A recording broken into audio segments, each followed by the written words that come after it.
Hello दोस्तों, स्वागत है आप सभी का। तो आज के इस वीडियो में हम लोग एप्लीकेशन लिखना सीखेंगे। आप इस वीडियो को देखने के बाद जो है आप एप्लीकेशन बहुत ही आसान तरीके से हमेशा के लिए सीख जाएंगे कि हेड मास्टर के पास या फिर प्रिंसिपल के पास एप्लीकेशन लिखना हो तो कैसे लिखेंगे। ठीक है, तो हमारा सब्जेक्ट यहाँ पे एप्लीकेशन फॉर सिक लीव के लिए है। प्रिंसिपल या फिर हेड मास्टर के पास एप्लीकेशन लिखने के लिए हमें पहले स्टेप में क्या करना है, हमें टू लिखना है। ऊपर क्या करना है, तो टू, इस तरीके से टू लिख देंगे, फिर कॉमा देंगे, फिर उसके नीचे जो है द प्रिंसिपल, क्योंकि अपने स्कूल में प्रिंसिपल के पास लिख रहे हैं तो क्या लिखेंगे यहाँ पे हम लिखेंगे द प्रिंसिपल। ठीक है, द प्रिंसिपल, या फिर आप टू द हेड मास्टर भी लिख सकते थे, लेकिन द प्रिंसिपल लिखेंगे। इसके बाद दूसरे लाइन कंप्लीट होने के बाद नीचे जो तीसरे लाइन में हमें अपने स्कूल का नाम लिखना है। आप जिस स्कूल में पढ़ रहे हैं उस स्कूल का नाम लिखना है। तो हम यहाँ पे एग्जाम्पल के तौर पे DAV का नाम लिख देते हैं, DAV public school, public school. इस तरीके से जो है तीसरे लाइन में हमें अपने स्कूल का नाम लिखना है, और फोर्थ लाइन में जो है हमें जो स्कूल कहाँ पे है उस स्कूल का लोकेशन यानी जगह हमें लिखना है। ठीक है, तो ये स्कूल पटना में है तो यहाँ पे हम लिखेंगे पटना, मतलब जहाँ पे आप पढ़ रहे हैं, जहाँ पे वो स्कूल है उस जगह का नाम हमें लिखना है। इस तरीके से चलिए, ये 4 लाइन में जो हमें इतना कर लेना है। आप हेडमास्टर के पास किसी भी सब्जेक्ट के लिए लिख रहे हैं, आपको ये 4 लाइन तो लिखना ही लिखना है। ये 4 लाइन लिखने के बाद फिर आपको क्या करना है, अब सब्जेक्ट लिखना है, यानी आप किस सब्जेक्ट पर लिख रहे हैं। तो यहाँ पे हम क्या लिखेंगे, सब्जेक्ट। सब्जेक्ट का मतलब होता है विषय, मतलब किस विषय के लिए जो है आप लिख रहे हैं एप्लीकेशन। तो हम जो है यहाँ पे एप्लीकेशन फॉर सिक लीव यानी बुखार की छुट्टी के लिए एप्लीकेशन यहाँ पे लिख रहे हैं। तो यहाँ पे क्या लिखेंगे हम, एप्लीकेशन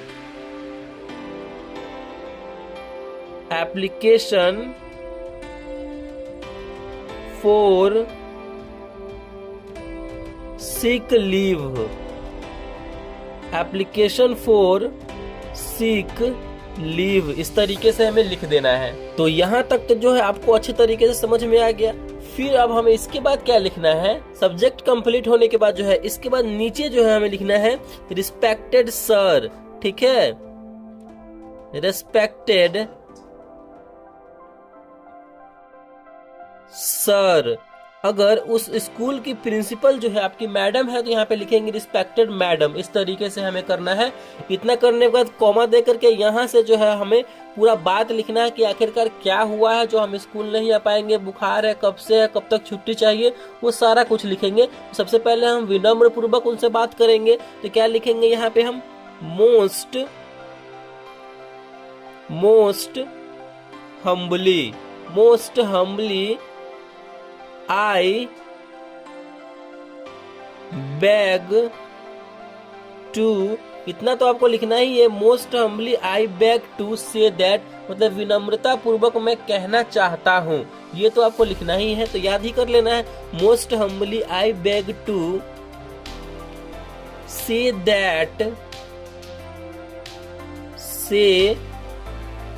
that। इतना कहने के बाद अब जो है आपको जो आपको हो रहा है, जो आपको प्रॉब्लम है, समस्या है, वो लिखना है।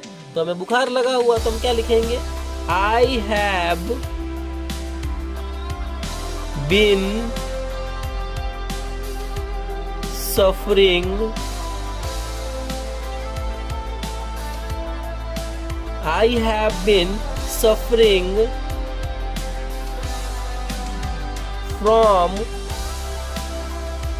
from fever since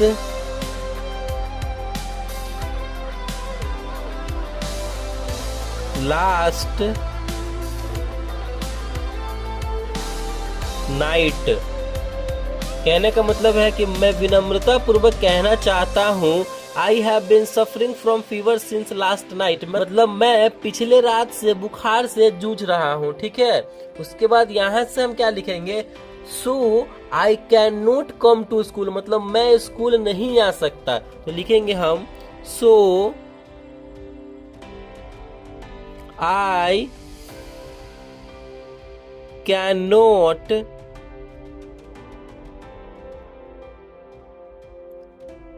come to school today.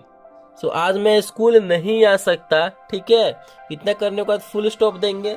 अब हम फिर विनम्र करेंगे कि मुझे जो है इतना दिन की छुट्टी देने की कृपा करे। तो हम यहाँ पे क्या लिखेंगे, यहाँ से पैराग्राफ चेंज करके काइंडली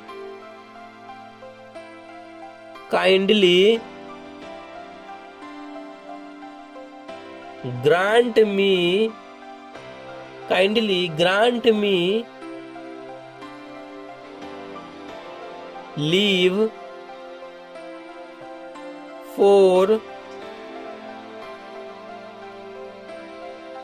2 days। कृपया मुझे 2 दिन की छुट्टी देने की कृपा करें। इस तरीके से हमें लिख देना है।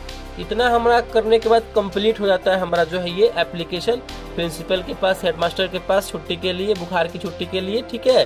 इसी तरीके से जो है हमें लिखना है।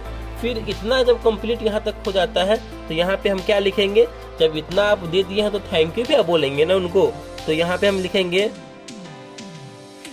थैंकिंग यू, ठीक है, थैंकिंग यू, ऐसे हमें लिखना है। उसके बाद जो है योर ओबीडिएंट, मतलब आपका आज्ञाकारी, ऐसे लिखेंगे हम। यहाँ पे लिखेंगे योर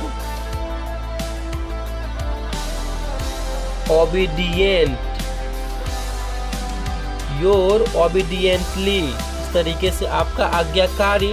उसके बाद अपना नाम, रोल नंबर, ये सब आपको लिखना है। यहाँ पे लिखेंगे हम नेम, कौन सी क्लास में है सो क्लास का नाम, रोल नंबर, ठीक है, और यहाँ पे लास्ट में डेट। इस तरीके से जो है हमारा ये एप्लीकेशन प्रिंसिपल के पास कंप्लीट हो जाता है। तो इसी तरीके से जो है हमें एप्लीकेशन को लिखना है। आई होप ये एप्लीकेशन प्रिंसिपल के पास किसी भी सब्जेक्ट के विषय में लिखना हो, इसी तरीके से जो है हमें पहला 4 से 5 लाइन हेडिंग जो है ऐसे ही लिखना है। तो चलिए, आपको वीडियो अच्छा लगा होगा, समझ में आया होगा, पसंद आया होगा तो प्लीज वीडियो को लाइक कीजिएगा। चैनल पर नए हैं तो चैनल को सब्सक्राइब जरूर कीजिएगा। Thank you.